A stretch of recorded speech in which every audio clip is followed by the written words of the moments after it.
10,000 సంవత్సరాల క్రితం అంతరించిపోయిన ప్రాచీన మరియు భయంకరమైన డైర్ వూల్ఫ్. అత్యంత పురాతన మరియు శక్తివంతమైన జీవులు.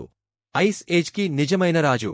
ఇది నేటి తోడేలు కన్నా పెద్దది, బలమైనది, భయంకరమైనది. 90 కేజీల కంటే ఎక్కువ బరువుండే ఈ మృగానికి ఎముకలను పిప్పిచేసే దంతాలు ఉండేవి. ఆ కాలంలో ఇది ఒక సూపర్ ప్రిడేటర్. ఆధునిక వుల్ఫ్స్, కుక్కలు, తోడేలు మరియు జాకల్స్ యొక్క డిఎన్ఏతో పోల్చారు.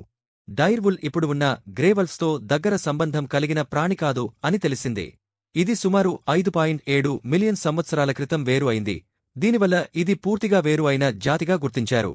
ఈ కొత్తగా పునర్జీవింపబడ్డ డైర్ వుల్ఫ్లు ఒక సాదాసీదా పునర్జన్మ కాదు.